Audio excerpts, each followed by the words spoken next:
Sir शिवाला भेटायचं होतं। तुम्ही कोण? मी तिचा मित्र आहे, भेटायचं होतं। ठीक आहे, जा पण जरा लवकर बाहेर या।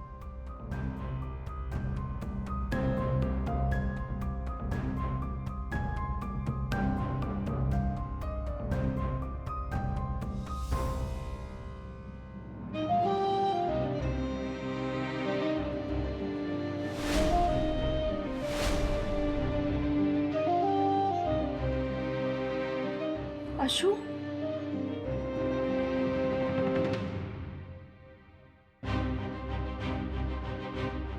हे सगळं हे काय आहे सगळं? सुचत नाही मला हे काय बोलू। तू का वागलीस असं? एका प्रश्नाचं उत्तर दे तू। तू हे असं का वागलीस शिवा? तू का सांगितलं नाहीस की दिव्या तुझी बहीण आहे? का तू लपवलंस माझ्यापासून? मला आत्ता उत्तर हवं याचं। बोल शिवा, तू बोलणार नाहीयेस, तू शांत बसणार आहेस याचा अर्थ तुला असं वाटलं असेल की मी समजून घे, तर असं अजिबात नाहीये। सो प्लीज बोल। मला हे सगळं उशिरा कळलं। तू माफ कर बाई मला, मी तुला उशिरा सांगितलं का? माझीच चूक झाली, पण तुला जेव्हा कळलं तेव्हा का नाही सांगितलंस मला? का तू लपवून ठेवलंस माझ्यापासून? इथे तू वागलीस ना शिवा, खूप चुकीचं वागलीस, खूप चुकीचं वागलीस। नाही म्हणजे तिथे सगळे तुला जे बोलत होते ना, मलाही वाईट वाटत होतं, पण ते खरं बोलत होते ग सगळे। तू तुझ्या स्वार्थासाठी वागलीस आहे। बरं मी जेव्हा तुला सांगितलं की दिव्याशी माझं लग्न होणार आहे तेव्हा तरी मला सांगायचं। मी मुद्दामून नाही केलं। नाही, मी मुद्दामून नाही केलं, माझ्याकडनं चुकून झालं, काहीतरी कारण होतं, मला माहितीच नव्हतं काय होतं। ही असली फालतू कारण मला नको देऊस, कळलं? मला खरं काय झालंय ते सांग, महत्वाचं कारण सांग। मी माझ्या घरच्यांसाठी केलं। तुझं लग्न ठरलं ही बातमी मलाच एवढी धक्का देणारी होती की मला कळलं नाही की काय होतं, आणि हे सगळं जे झालं ना ते मलाही माहित नव्हतं असं काही होईल। प्लीज मला समजून घे। म्हणजे तू हे मुद्दामून केलंस? ते गुंड, ती मारामारी, तो तमाशा, या सगळ्या तू गोष्टी मुद्दामून केल्यास का? तू इतकी स्वार्थी असशील असं वाटलं नव्हतं का मला? इतकी खालच्या दर्जाला असशील असं वाटलं नव्हतं? फसवलंस का मला तू? फसवलंस मला शिवा। आपल्या मैत्रीचा विचार तर नाही केला। मी तुला कधीच माफ नाही करणार शिवा, तुला कधीच माफ नाही करणार। मी इतक्या खालच्या पातळीला जाईन असं वाटतंय का? तिथे तिथे ती गुंड लग्नात काहीतरी गोंधळ घालणार आहेत अशी खबर लागली मला, म्हणून मी खबर लागली का तुला? तुला या सगळ्या खबरा कशा लागतात ग?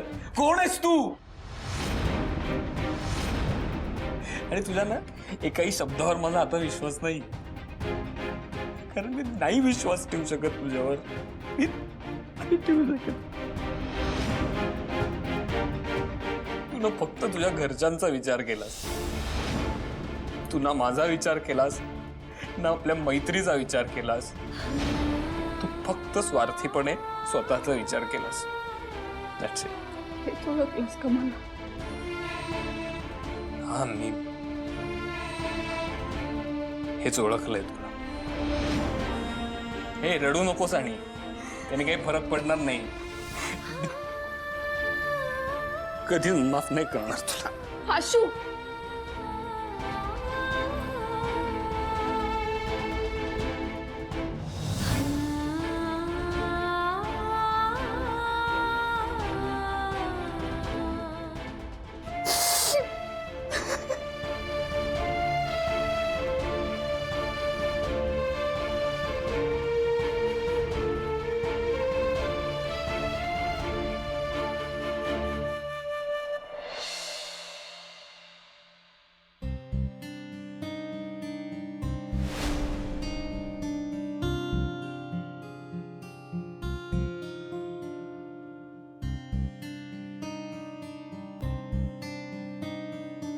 हीच वेळ आहे हातोडा मारायची. प्रकरण चांगलंच तापलेलं आहे. तोवर चान्स मारायलाच हवा. तरी मी सगळ्यांना सांगत होते, हे स्थळ आपल्या घरासाठी चांगलं नाहीये म्हणून, पण कुणी माझं काहीच ऐकलं नाही. शेवटी बघितलं ना आज काय झालं ते. कोणाची लाज गेली? आपलीच ना. कीर्ती जरा शांत बस. तुला दुखापत झालीये ना, आराम कर जरा आणि आवाज करू नकोस. काय करावं हे काही सुचत नाहीये. थोडा वेळ शांत राहा. भाऊ, तुम्ही अजूनही मलाच शांत करताय. अहो, हे जरा अति झालंय असं नाही वाटत आहे तुम्हाला? आता तरी तुम्हा सगळ्यांना कळलं असेल आपल्या आणि त्यांच्या स्टेटस मध्ये काय फरक आहे. बघितलंच नाही? अगं, किती मोठी गोष्ट लपवून ठेवली आहे त्यांनी आपल्यापासून. शेवटी त्यांची मेंटॅलिटीच तशी. लायकी दाखवलीच. थर्ड क्लास लोक कुठले. कीर्ती बास. काय बोलतेस तू? बोलताना थोडा तरी विचार कर. नाही भाऊजी, आज जे झालं ना आपल्या बरोबर तो विश्वासघात होता. कीर्ती तिच्या पद्धतीने राग व्यक्त करते, पण मलाही तितकाच राग आलाय. माझ्या मुलाचं भविष्य आज धोक्यात आलं असतं अशाने. तरी नशीब आहे आधी कळलं आपल्याला, नाहीतर काय केलं असतं ग आपण. अगं, त्या दिव्यासोबत ती शिवा, ती गुंड मुलगी सुद्धा आपल्या घरी आली असती आणि आपल्या घराचं, या देसाई घराण्याचं कधी संघर्ष नगर झालं असतं ना, कळलं सुद्धा नसतं. काय ती मारामारी, ती गुंडगिरी, बाप रे. हे चित्र जरी डोळ्यासमोर आलं ना तरी तरी भीती वाटते. अगं, अंगावर काटा येतो माझ्या. अगं, पण दिव्याची या सगळ्यात काय चूक आहे हे मला अजूनही लक्षात आलं नाहीये. म्हणजे ती मुलगी तर फक्त तिच्या घरच्यांसोबतच उभी होती ना, पण शिवा. काय झालं काकू? का थांबलीस? त्या शिवाचं नाव घेता घेता का थांबलीस? बोल ना. कारण तुलाही माहितीये चूक त्या मुलीचीच आहे. अगं, या वस्तीतले हे टपोरी लोक असेच असतात. त्यांना कुणाची काही पर्वा नसते, काही फरक पडत नाही त्यांना. कीर्ती, प्लीज प्लीज थोडा वेळ गप्प बस. नाही, मी गप्पच बसते भाऊ. पण तुम्ही ज्यांनी चूक केली आहे ना त्यांना काहीच बोलू नका, मलाच गप्प करा. मी कशाला बोलते? जाऊ दे, मी काही बोलणारच नाहीये, शांत बसते. चल सुहास, अरे उठ ना. हो हो उठ, चल लवकर. हो.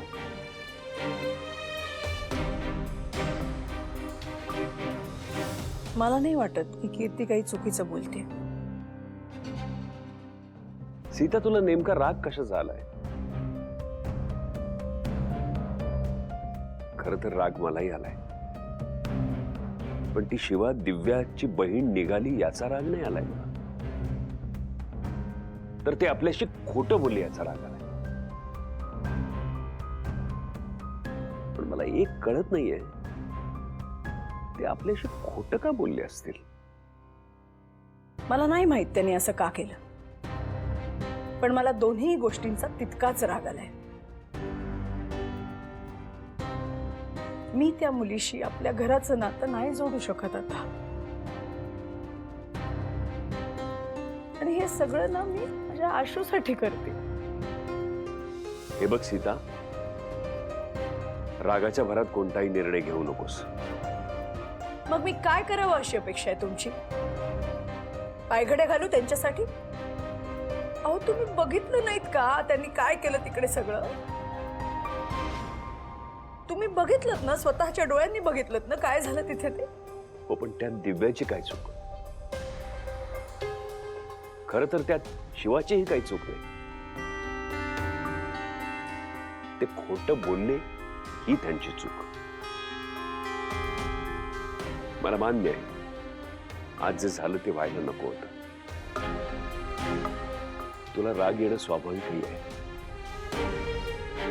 पण आपण शांत राहून निर्णय घ्यायला हवा. आपण आपल्या आशूकडे बघून योग्य निर्णय घ्यायला हवा.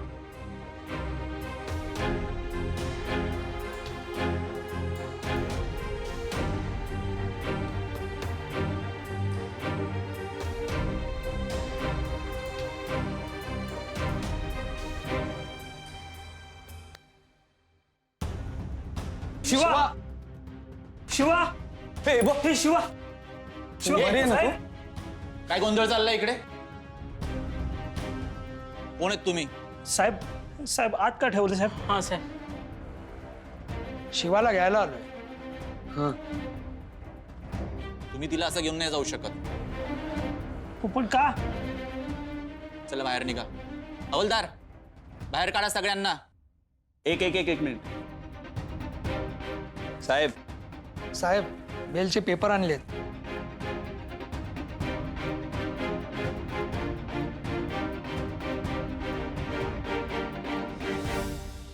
हवलदार, बाहेर आणा तिला. ठीक आहे ना तू?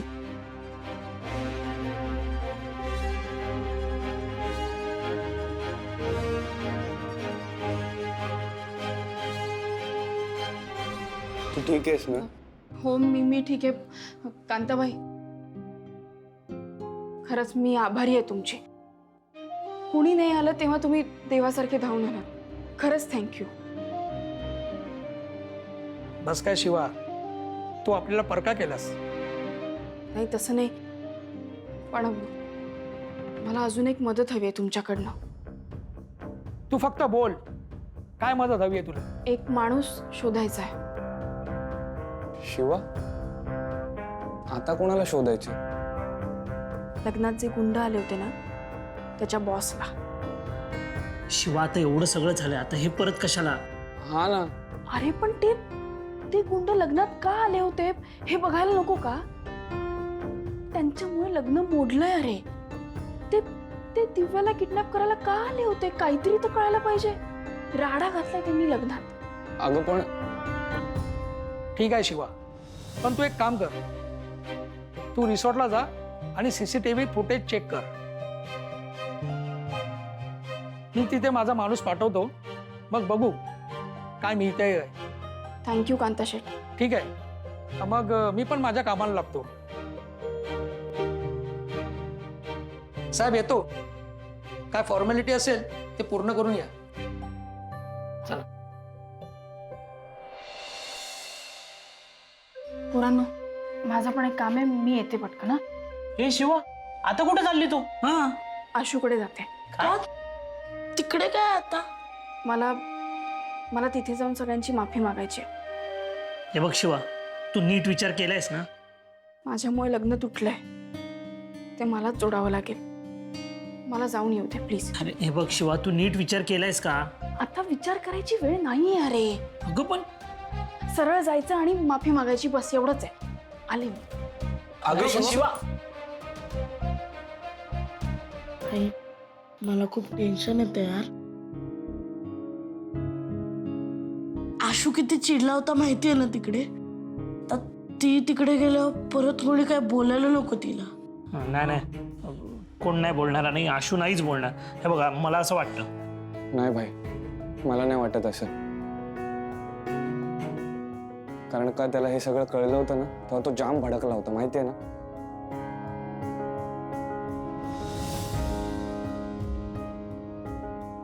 मी येते. हा आलो आम्ही.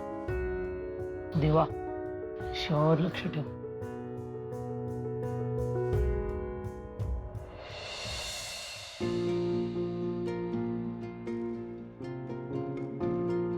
आशू, नको इतका विचार करू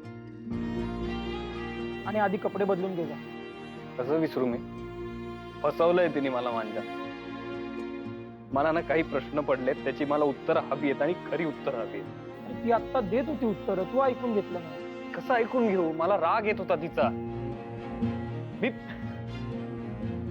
एक तर ती माझ्याशी खोटं बोलली, तिने मला फसवलं आणि वर हो तिने मला सांगितलं की तिचं माझ्यावर प्रेम आहे असं कोण सांगतं?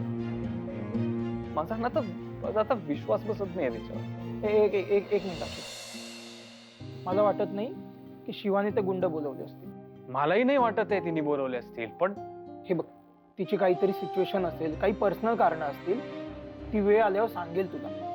तू तिची बाजू का घेतोयस? दिव्याचंही लग्न मोडलं ना, त्यात तिची काय चूक होती? एकतर मी शिवाची बाजू घेत नाहीये, आणि दुसरा मुद्दा तर मान्य दिव्याला वाईट वाटत असेल, पण दिव्या आपल्याशी खोटं बोलली नाही का रे? नाही, त्याचं वाईट नाही वाटत आहे तुला? बघ मला मान्य आहे, मला त्याचंही वाईट वाटतंय. बोलली ती सुद्धा खोटं, पण तिचं लग्न वाचवण्यासाठी ती खोटं बोलली ना. आणि तिची खरंच काही चूक नव्हती रे. तिला कसं वाटत असेल आता, ती रडत असेल, तिला असं वाटत असेल की मी तिला फोन करावा. हो, इनफॅक्ट मी तिला फोन केला पाहिजे. थांब, आत्ता कॉल करू नको आशू. हे बघ, तू टोकाचं वागू नको. थांब. It's okay.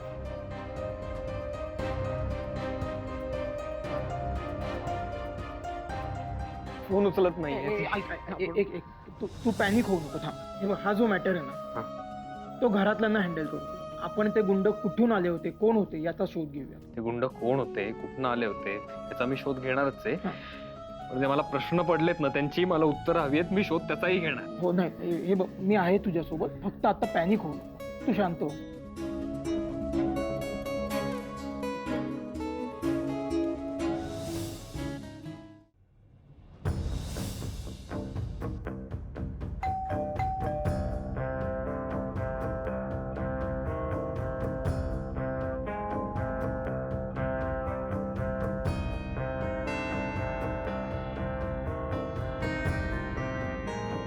शिवा तू काकू मामा मला ना थोडंसं बोलायचंय. प्लीज शिवाय बघ, तू आत्ता इथून जा. आत्ता ना सगळेजण आहेत घरात, तू आत्ता इथून. नाही मला खरंच थोडं आशुशी बोलायचंय. मला एकदा बोलायचं. शिवा, तू का आलीयस इथे? मला तुमची माफी मागायची, आणि मी तुम्हाला एक विनंती करते. हे बघा, या दिव्याची काहीही चूक नाहीये. तिला नका असं करू. हे लग्न नका मोडू तुम्ही. हे बघ, या लग्नाचा आणि तुझा जरी आत्ता संबंध आला असला तरी तू ह्यात पडू नकोस. तुला काय वाटतं, तुझं काय म्हणणं आहे? माझ्या लेखी याला शून्य किंमत आहे. आधीच खूप त्रास झालाय सगळ्यांना, आणि अजून तो व्हायला नको. त्यामुळे तू इथून जा. आमचा आणि तुझा काही संबंध नाही. ऐका ना, हे बघा, तुम्ही जी शिक्षा द्याल ना ती मला मान्य आहे. खरंच मला एकदा आशुशी बोलू द्या. मला रामभाऊंची माफी मागायची. खरंच हे सगळं झालं ना की मी निघून जाईन. मी तुम्हाला नाही त्रास देणार, पण प्लीज मला हे करू द्या. प्लीज, मी पाया पडते तुमच्या. हवं तर शिवा, आता ना प्लीज तू इथून जा. हे बघ, जे काय झालं ना त्याने सगळ्यांनाच खूप त्रास झालाय. तू जे काही सांगशील ना, आता कोणी तुझं काहीच ऐकण्याच्या मनस्थितीत नाहीये. प्लीज आता जा इथून, प्लीज. मला बोलायचंय थोडंसं, पण माझं ऐका ना. शिवा, मला वाटतं जे तू करू शकली असतीस ते सगळं करून झालंय तुझं. त्यामुळे तू आता इथे समोर उभी सुद्धा राहू नकोस.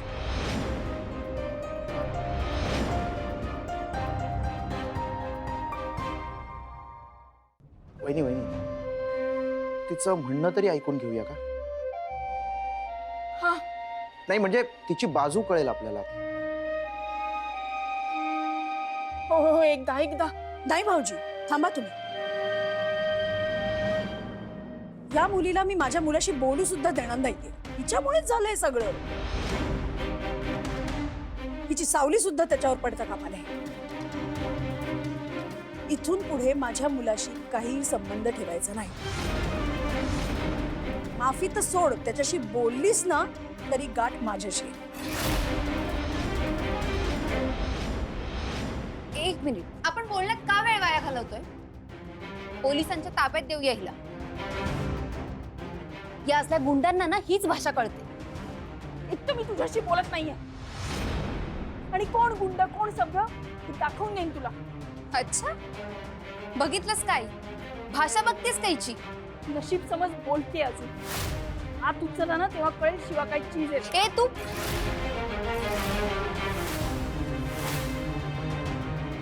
शिवा,